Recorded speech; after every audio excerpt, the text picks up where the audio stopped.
Phil Lynott, Paul McGrath, Razida Adeleke, Reggie Snow. What's in common with myself and all of these listed legends? We're all black and Irish, and today I'm going to be telling you what it means to be black and Irish. In the Republic of Ireland anyway, with a population of just 4.8 million, only 70,000 people in the Republic of Ireland are considered black and Irish. I myself are one of those 70,000. We're very few and far between. Grew up in Crumlin in Dublin, which is a super working class housing estate.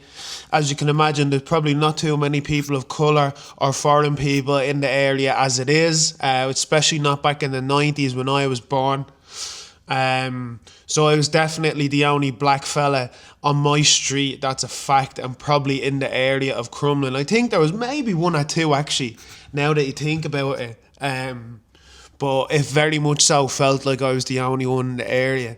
And there's no denying that as a younger kid, you know, between like 1 and 4 or 5, defo used to get a bit of stick off people on me road.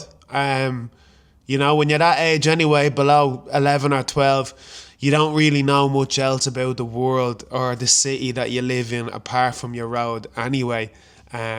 So Stanaway Avenue, that's where it was at for me when I was growing up. And from the very early ages, it was defo a bit tough as a young kid.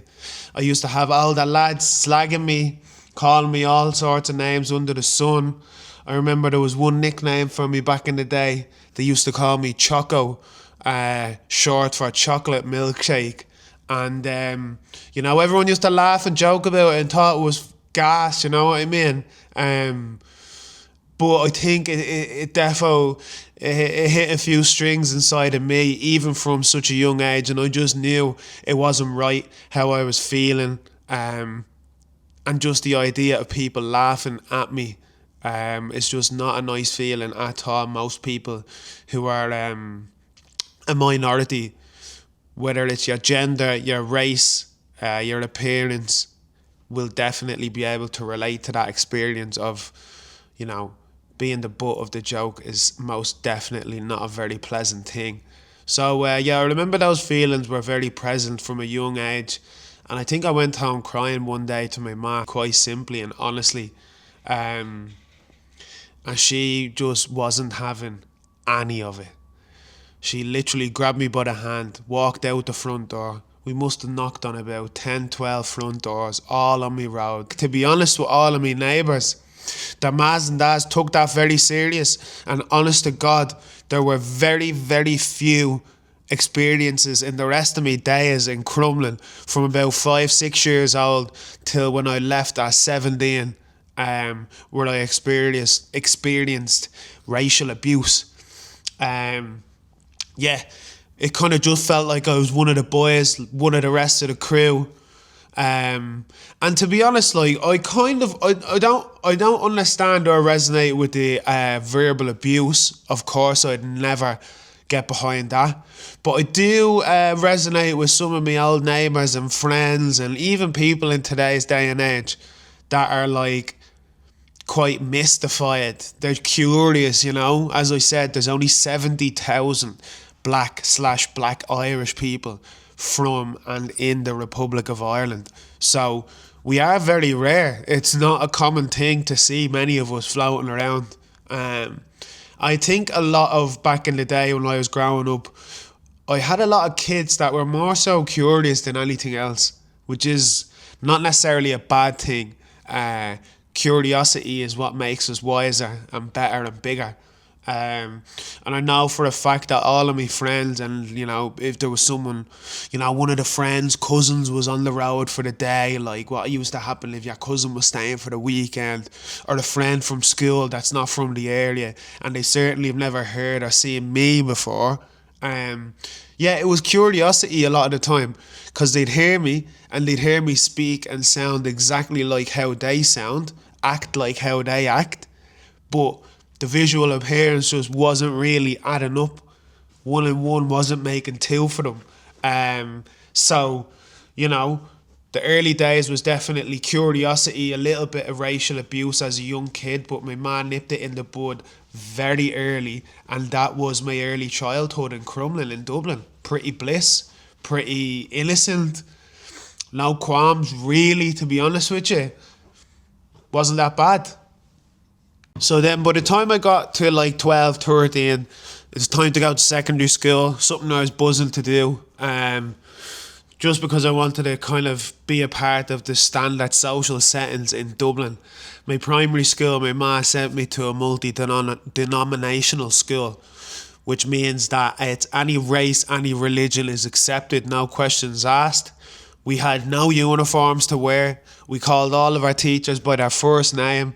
It was very, very forward thinking for a primary school in like the early 2000s in Ireland as well. But typically, all of my mates on the road in Crumlin, they used to wear the uniform, go to an all boys Catholic school in Crumlin most of the time. And I always felt like I was missing out a little bit there.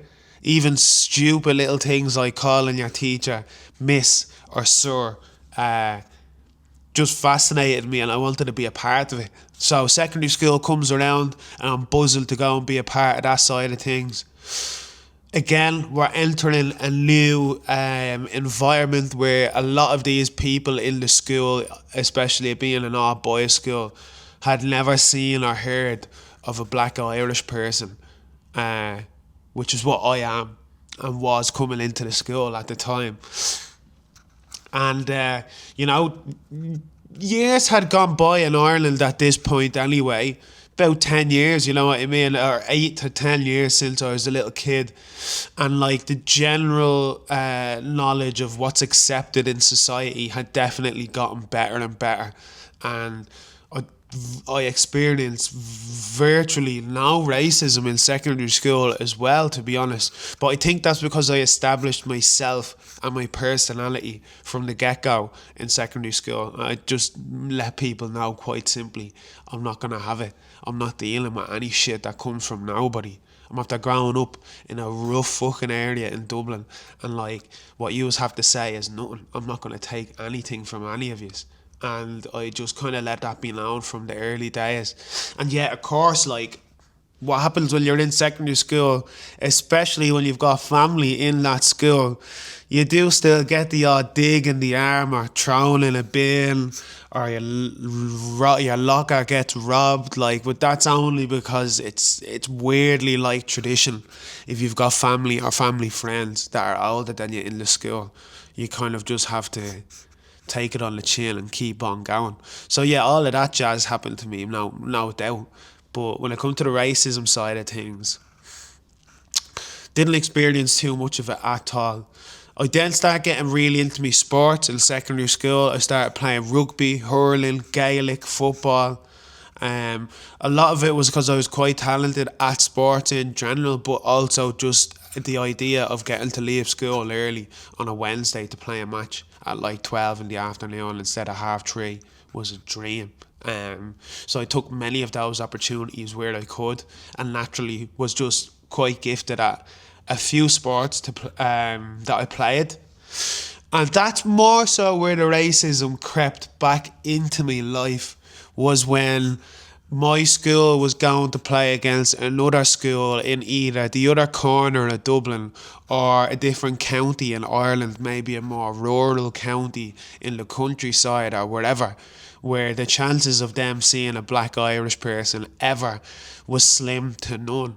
And a lot of these people who I'd play against in football and rugby especially, they would actually think that I was like an African immigrant as opposed to an Irish African person. And yeah, defo got a little bit of abuse off some of my opponents over the years, especially if you were getting the better of them, or if it's a physical sport like rugby and Gaelic and you leave one on someone, or you're having a battle with them over the course of 90 minutes.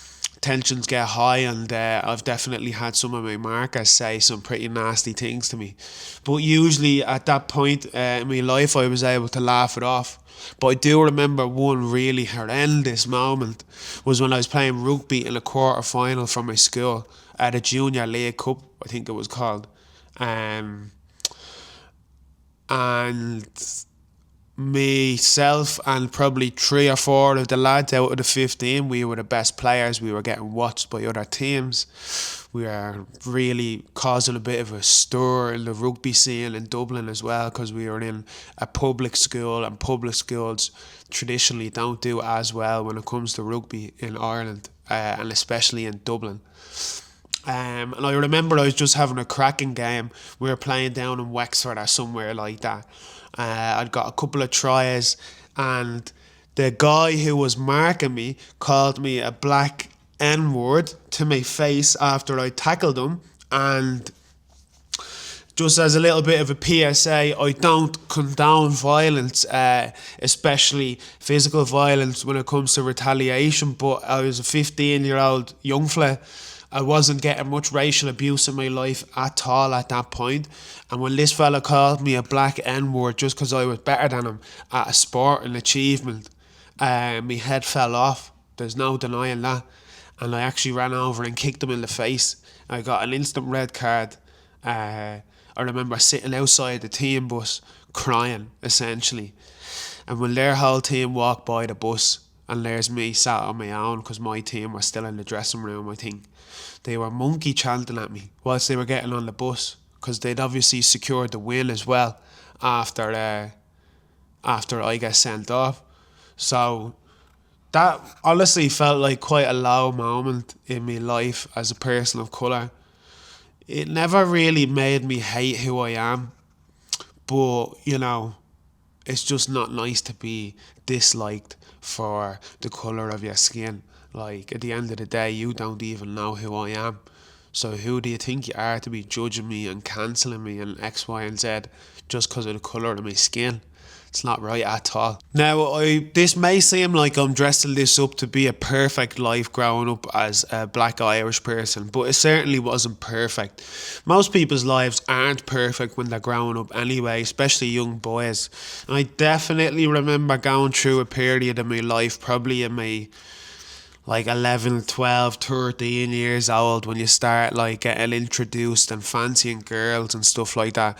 I remember trying to straighten my hair to get rid of the curls. I wanted straightened hair, and I wanted blonde tips like all the cool boys in the area in Dublin. But that just wasn't possible. Or maybe my ma just wasn't letting me fucking do that because it's stupid, and you should love yourself always. That was a little bit of a struggle. Also, I do want to just recognize the fact that I do also want to just make it be aware that I'm living this life in my own head and everything's good, and I don't experience too much racial abuse. Most people are curious as opposed to negative, but this is all to my face. Something that I have learned over the years of travelling and being in different cities and countries is that people talk when you're not around. And I've always had an internal feeling inside of me that people who are near me or around me, or friendship circles that I may have been a part of, or, colleagues, classmates in schools, when I'm not there in the picture, I know for a fact that these people were using not so positive words to describe me as a person. Black, cunt, the N-word, the list goes on and on. I know for a fact that that's how people talk about black people behind their back.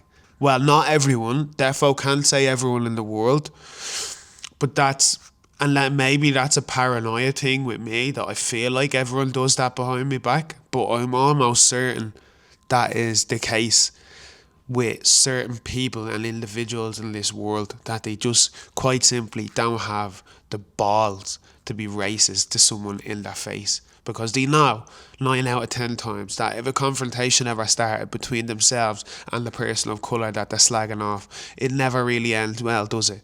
Whether it goes down the legal route or the physical route or however may possible. That's a bit of an insecurity that I deal with all the time, for sure. Another insecurity that I do deal with when it comes to being black and Irish is choosing what to represent on a daily basis. You know, in this world of social media, especially even on Instagram and all the rest of it, I feel like you know, sometimes if I post on my story or on the feed something that's Irish related, I feel slightly guilty that I'm not doing the same for my Nigerian side of things. Like that I'm not representing Nigeria or Africa enough as I should do. And vice versa, when I'm resharing like Afro beat music, what I'm like love on my Instagram stories, or listening to Afro beat music, or listening to Fela Kuti, the legend, or like, you know, I'm defo really drawn towards black artists in my life, whether that's on screen, musicians, athletes, because I look at them as a physical representation of what I could be, or who I am, physically anyway. And when that starts to happen, I definitely do start to feel guilty that I'm not representing Dublin enough and Ireland enough. Am I being too black? Am I being too Irish? It's definitely something that sits on my mind. Maybe not at the front of my mind, but it does sit at the back of my mind quite a lot. I guess that's just something that I'm probably going to have to deal with for life, really. You know, I don't feel shame of being black or Irish, but sometimes it's hard to decide which one you want to be representing more than the other. So on reflection, to finish this video off as well, I do want to be a little bit more sensitive than you might have thought I've been throughout the start of this video, and recognise the fact that just because my experience in life has been smooth sailing of sorts when it comes to racial abuse and whatnot, being an Irish person, that does not mean that it's a smooth sailing life to be black and Irish. I'm sure if all those people that I listed at the start of this video, Phil Lynott, Paul McGrath, Jazzy, aka Yasmin Byrne, who's another Crumlin head, Razida Adeleke, Adam Ide, Reggie Snow, I'm sure they've all faced hardships over the years. And all Irish black people, whether you're an immigrant or you're born in Ireland, it's not easy. It's not a fucking walk in the park.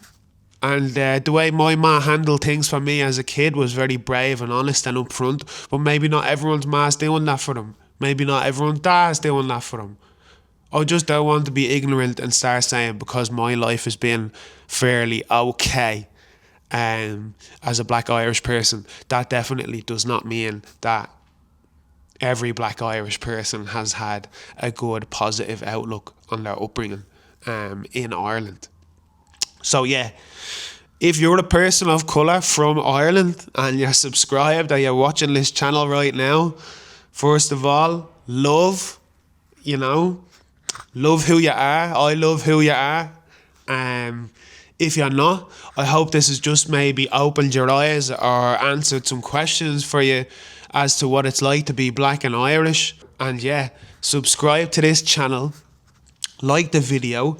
If this video has struck a chord with you, reshare it. Let people know what you're thinking about the conversation, because it's important to speak about.